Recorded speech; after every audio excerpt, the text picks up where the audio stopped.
Alright, we are once again back with the Northern Micro Spirit machine.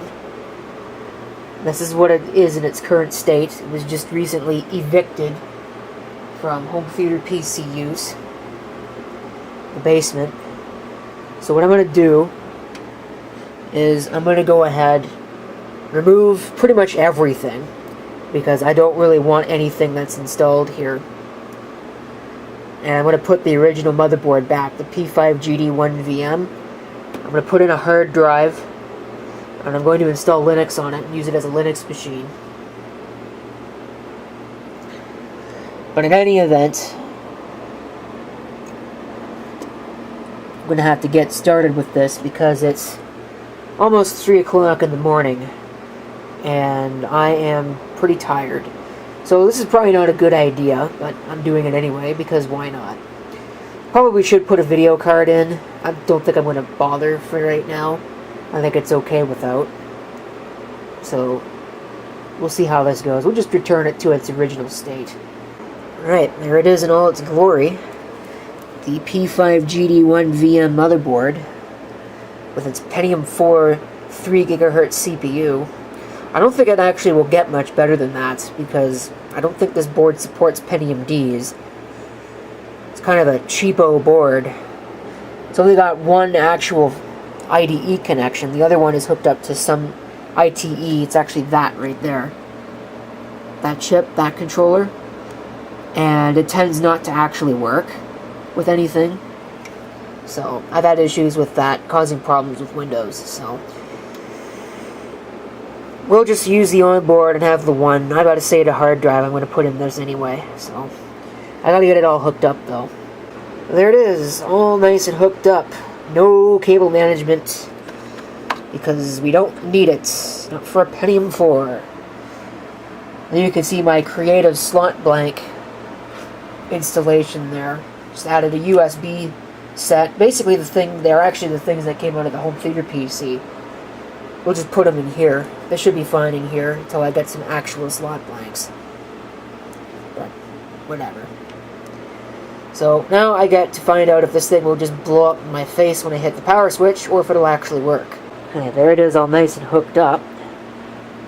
Like I think I was saying, if I didn't say it, I am considering adding a video card to this eventually, but for right now it doesn't really need it. It's fine as is. So I do need to switch my monitor to the proper input.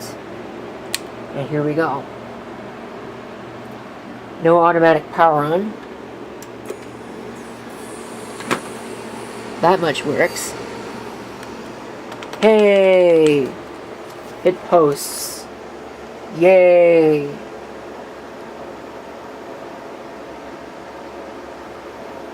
Please wait for IDE scan. Isn't that nice? Looks like it sees everything. I don't know about the date and time. I don't really care about that. So you see Pentium 4, 2 gigs of RAM. So installing 64-bit is probably not a good idea. It's enhanced mode. It's SATA. Should be fine. You can see it says primary and then third and fourth, because 2 of the ports are serial ATA. Well, it's done its weird thing. I'm going to set this up to my liking, and then we'll try and boot this off the network, and maybe even install off the network. Alright, exit saving. Leave F8 is the boot menu. On an Asus motherboard, usually it's F8.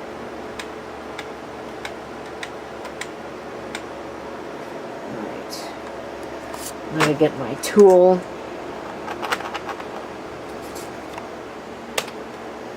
So we'll see if it'll actually boot on the network, which it will. Cool. Boot Linux. We'll go to Ubuntu Derivatives. 21.04. And we're going to try Ubuntu Budgie 21.04. So we'll let it do its thing, which might take a while. Okay. So we'll take a look here. looks like it is actually booting, which is good.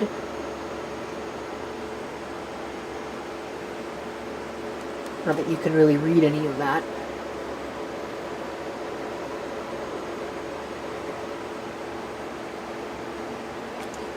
So we'll let it start.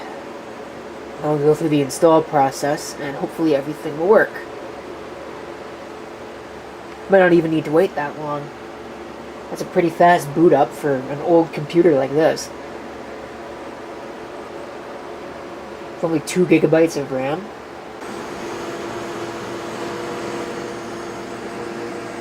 Power man. Heh. I've had a couple of those power supplies. They weren't particularly great, but they weren't that bad either. I mean, they weren't poorly made. They just weren't very reliable. Probably for other reasons. They've been rode hard and put away wet. Is probably more like what's going on here. We'll let it bring up a desktop, and then bring up the installer. Alright. I don't need this. Pretty much already made up my mind. Jump straight into the installation process.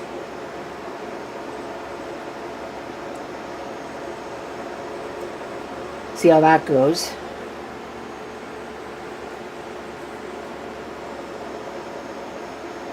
Hopefully it goes well.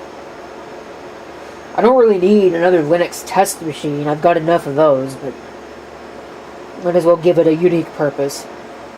Well, it did kind of a poor job of figuring out what motherboard I have. So that's kind of odd. I'm not sure why it did that. Installation has finished. Yay! Reboot now. That would be very nice of you. So, that's cool. Probably gonna have to run updates and things like that, but that's not a big deal. It's not like that's not doable.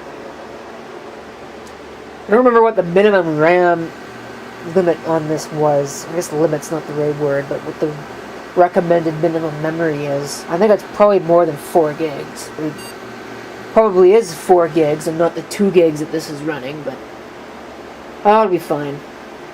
Everything will be fine. Everything is always fine, right? Well, I can tell you that the time is not correct because it is not 4:10 in the morning, at least not yet. We're getting there, but no. Yeah. You can see it just automatically set itself. So,